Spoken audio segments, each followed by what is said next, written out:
Welcome to the Leo.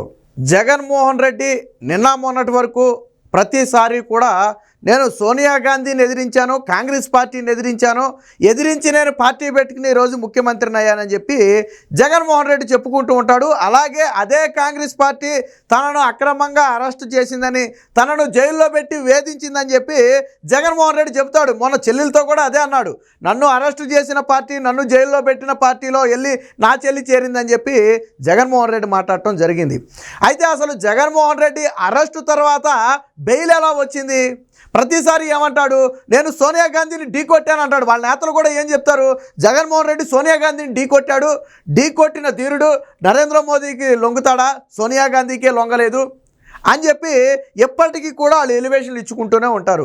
But ఈ మొత్తాన్ని కూడా పటాపంచులు చేస్తూ అసలు ఏం జరిగిందో షర్మిల కుండ బద్దలు కొట్టింది.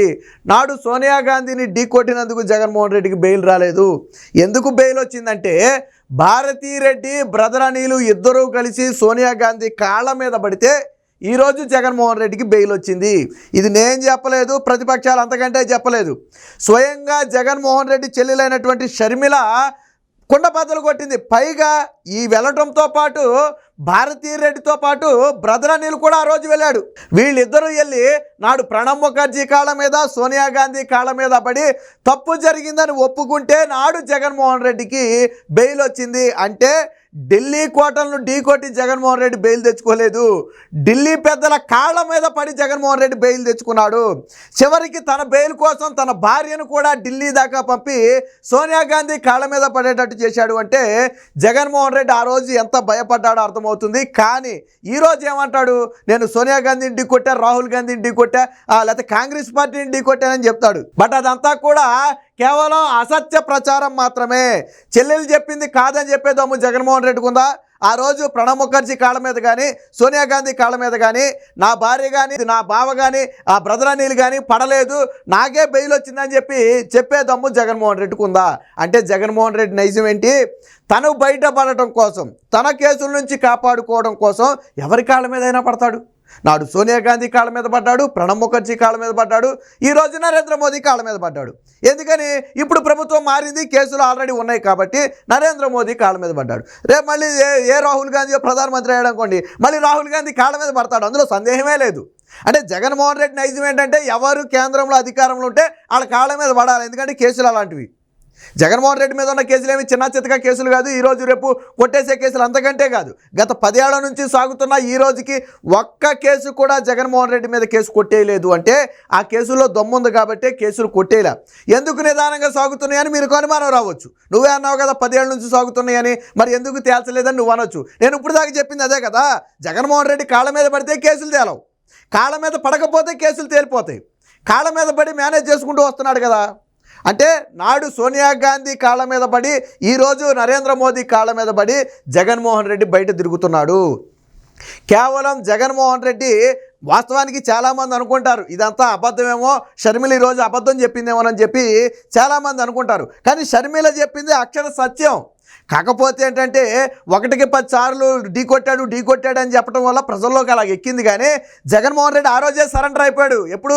కాంగ్రెస్ పార్టీని ఎదిరించి బయటకు వచ్చినప్పుడే, ఎప్పుడైతే సిబిఐ కేసులు పడ్డాయో అప్పుడే సరెండర్ అయిపోయి, పాహిమాం సోనియా గాంధీ మమ్మల్ని కరుణించు, నేను నీ పార్టీలోనే ఉంటా, నేను యూపీఏతో కలుస్తా, కాంగ్రెస్ పార్టీలో విలీనం కాను కానీ యూపీలో కలుస్తా, అంటే నేను కూడా ఒక స్వతంత్ర పార్టీగా ఉండి మీకు మద్దతు ఇస్తా అని చెప్పి నాడు జగన్మోహన్ రెడ్డి షరతు కూడా పెట్టాడు. పెడితే దాన్ని కాంగ్రెస్ పార్టీ తిరస్కరించిన తర్వాతే తప్పని పరిస్థితుల్లో జగన్మోహన్ రెడ్డి తన భార్య భారతీరెడ్డిని ఢిల్లీ పంపి, ఢిల్లీ పెద్దల కాళ్ళ మీద పడ్డ తరువాత జగన్మోహన్ రెడ్డికి 16 నెలల తర్వాత బెయిల్ వచ్చింది. సో జగన్మోహన్ రెడ్డికి బెయిల్ ఎందుకు వచ్చింది అని ఎవరైనా అడిగితే, నాడు భారతీరెడ్డితో పాటు బ్రదర్ అనిల్, ఇక్కడ స్వయంగా షర్మిల చెప్పింది, నా భర్త కూడా వెళ్ళాడు. భారతీరెడ్డి ఒకటే అల్లా, భారతీరెడ్డితో పాటు నా భర్త కూడా వెళ్ళాడు ఢిల్లీ. కాదని చెప్పేదమ్ము భారతీరెడ్డికి ఉందా? నేను ఎవరి కాళ్ళ మీద పడలేదు, నేను అసలు ఢిల్లీ వెళ్ళలేదని చెప్పేదమ్ము భారతీరెడ్డికి ఉందా? ఉంటే బయటకు వచ్చి చెప్పాలి ఆ రోజు నేను ఎవరి కాళ్ళ మీద పడలేదు అని. దానికి సాక్ష్యం నా భర్తే. బ్రదర్ అనిల్ కూడా వెళ్ళి ఆ రోజు వాళ్ళ కాళ్ళ మీద పడితే ఈ రోజు జగన్మోహన్ రెడ్డికి బెయిల్ వచ్చింది. వాస్తవానికి కాళ్ళ మీద పడకముందే జగన్మోహన్ రెడ్డి రాయబారం నడిపాడు. దానికి కూడా మన దగ్గర ఒక ఆధారం ఉంది. చూపిస్తా. ఇది ఆ రోజుల్లో వచ్చిన వార్త, ఇది ఇప్పుడు వార్త కాదు. ఆ రోజుల్లో జగన్మోహన్ రెడ్డి అరెస్ట్ అయిన సమయంలో వచ్చిన వార్త. ఒకసారి చూడండి. ఇది సాష్టాంగం, జగన్ సరెండర్ అయిపోయాడు. ప్రముఖులతో రాయబారం. ఏం రాయబారం పంపాడో చూడండి. యూపీతో కలుస్తా, టీవీ ఇంటర్వ్యూలో జగన్ యూపీఏతో కలుస్తాడట. సోనియా గాంధీని ఎదిరించాడు. అదే సోనియా గాంధీ పార్టీతో పొత్తులో కలుస్తానని చెప్పి జగన్మోహన్ రెడ్డి ఒప్పుకున్నాడు. లొంగుబాటుకు రంగం సిద్ధం, కాంగ్రెస్తో పోరాడలేనని నిర్ధారణ. యూపీఏలో చేరడానికి సిద్ధమే. అది నేను చెప్పలేదు, స్వయంగా జగన్మోహన్ రెడ్డి ఒక టీవీ ఇంటర్వ్యూలో చెప్పాడు, నేను యూపీఏలో చేరడానికి నేను సిద్ధంగానే ఉన్నా, నాకేం ఇబ్బంది లేదు. ఎందుకని? కేసుల నుంచి తప్పించుకోవాలి కాబట్టి. అయితే కాంగ్రెస్లో మాత్రం చేరనని మెలిక. సిబిఐ దాడులతో ఉక్కిరి బిక్కిరి, గాలి అరెస్టుతో భయం. అప్పట్లో గాలి జనార్దన్ రెడ్డి అరెస్టు జరిగింది. ఆ అరెస్టు దెబ్బతో జగన్మోహన్ రెడ్డికి కింద నుంచి పైకి మొత్తం తడిసిపోయి ఏం చేశాడంటే, నేను యూపీఏతో కలుస్తాను, కలిస్తే కేసుల నుంచి బయటపడొచ్చనే ఒక ఉద్దేశంతో యూపీఏతో కలుస్తానని చెప్పి ప్రముఖులతో రాయబారం పంపాడు. లొంగితే దాడులు ఉండవని ఆశ. చెప్పా కదా, పవార్ తరహాలో చేరువయ్యే వ్యూహం. జగన్ మద్దతు మాకు అవసరం లేదు, దాడుల భయంతోనే డ్రామా.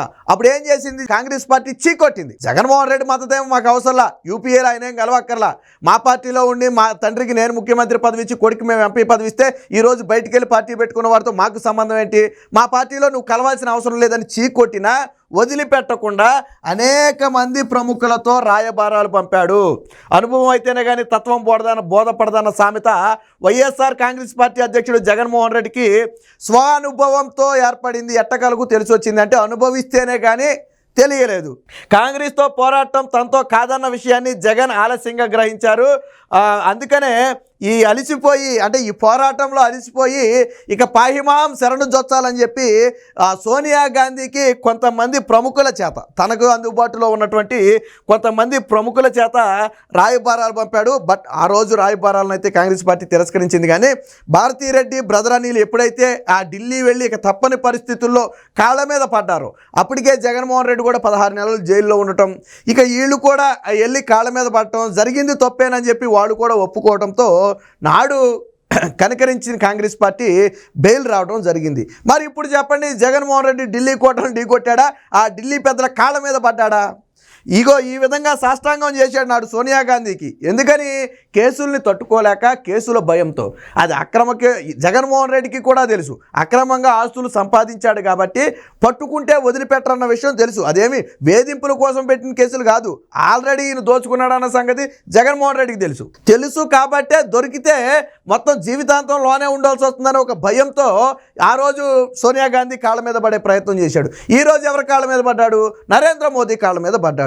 అంటే ఫైనల్గా జగన్మోహన్ రెడ్డికి బెయిల్ ఎలా వచ్చింది, ఈ రోజుకి బెయిల్ మీద ఎలా తిరుగుతున్నాడయ్యా అంటే కేవలం కాళ్ళ మీద పడటమే. అప్పుడేమో భార్య భారతీరెడ్డి బ్రదర్ అనిల్ వెళ్తే తరువాత ఈరోజు జగన్మోహన్ రెడ్డి స్వయంగా నరేంద్ర మోదీ కాళ్ళ మీద పడ్డాడు. అప్పుడంటే ఆయన జైల్లో ఉన్నాడు కాబట్టి భార్యను పంపాడు, ఇప్పుడు జగన్మోహన్ రెడ్డి బయట ఉన్నాడు కాబట్టి ఆయనే నరేంద్ర మోదీ కాళ్ళ మీద పడి అప్పుడు కాంగ్రెస్ పార్టీ, ఇప్పుడు బీజేపీ పార్టీ, రెండు పార్టీల నుంచి కూడా తన కేసుల నుంచి రక్షించుకుంటూ వచ్చే ప్రయత్నం చేస్తున్నారు. మరి బీజేపీ పార్టీ మేము అవినీతి పరులను వదిలిపెట్టమని చెప్పే పార్టీ కూడా జగన్మోహన్ రెడ్డిని దత్తపుత్రుడిగా అభివర్ణించుకుంది. మరి ఆ పార్టీ ఉన్న విశ్వసనీయత ఏంటనేది వాళ్ళకే తెలియాలా. సో మొత్తానికి ఏది ఏమైనప్పటికీ ఈరోజు షర్మిల దెబ్బతో జగన్మోహన్ రెడ్డి భాగోతం అందరిలో బయటపడింది. వైసీపీ నాయకులు కూడా నిన్న మొన్నటి వరకు నిజంగానే సోనియా గాంధీని ఎదిరించి బయటకు వచ్చాడు కాబట్టే కదా జైల్లో పెట్టారో అని అనుకుంటున్నారు.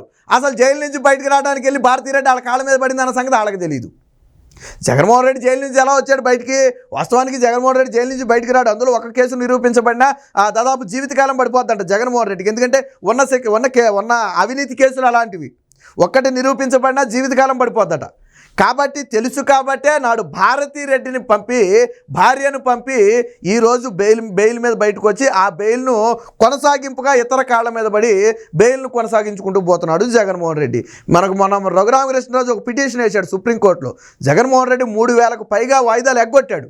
ఎలా ఎగ్గొట్టాడు అంటే ఇలా మేనేజ్ చేసుకుంటా, కాళ్ళ మీద పడి మేనేజ్ చేసుకుంటా. మళ్ళీ ఈరోజు షర్మిల సగం వాటా, నాకు ఆస్తిలో సగం వాటా అందే జగన్మోహన్ రెడ్డి ఢిల్లీ పరిగెడుతున్నాడు. ఎందుకని? ఎక్కడ నిజంగానే షర్మిల సాక్షిలో సగం వాటా అడుగుద్దనే భయంతో ఢిల్లీ పరిగెడుతున్నాడు. సో ఇది మొత్తానికి జగన్మోహన్ రెడ్డి ధీరుడు కాదు, ఒక పిరికి వాడు. ఖచ్చితంగా తన కేసులను కాపాడుకోవడం కోసం ఎవరి వద్దైనా మోకరిల్లడానికి నిమిషం కూడా ఆలోచించడు. తాను మోకరిల్లడమే కాదు, అవసరమైతే తన కుటుంబాన్ని సైతం మోకరిల్లేలా చేసే వ్యక్తి జగన్మోహన్ రెడ్డి ఆ రోజు జరిగింది అది. అంతేగాని ఢిల్లీ కోటలు ఢీ కొట్టలేదు, సోనియా గాంధీని అంతకంటే ఢీ కొట్టలేదు. కేవలం కాళ్ళ మీద పడటం వల్ల ఈరోజు జగన్మోహన్ రెడ్డి బెయిల్ వచ్చింది. షర్మిల చెప్పిన మాటలు కాదు అని చెప్పేదమ్ము. భారతీ రెడ్డికి కానీ జగన్మోహన్ రెడ్డికి కానీ ఉంటే బహిరంగంగా చెప్పొచ్చు ఆ రోజు మేము ఎవరి కాళ్ళ మీద పడలేదని. ఎందుకంటే దానికి సాక్ష్యం ఆల్రెడీ బ్రదర్ అనిల్ ఉన్నాడు. అదే కాంగ్రెస్ పార్టీ ఇప్పుడు నోరిప్పి ఆ రోజు నువ్వు వచ్చి మా కాళ్ళ మీద పడ్డావు కదా అని మాట్లాడింది అనుకోండి, సోనియా గాంధీ మాట్లాడింది అనుకోండి, జగన్మోహన్ రెడ్డి తల ఎక్కడ పెట్టుకోవాలో తెలియదు. కాబట్టే జగన్మోహన్ రెడ్డి కూడా ఇప్పటికీ దాని గురించి ఏమీ మాట్లాడలేదు. మొత్తానికి ఆ రోజు జగన్మోహన్ రెడ్డి జడిసి కాళ్ళ మీద పడటంతోనే బెయిల్ అయితే రావడం జరిగింది.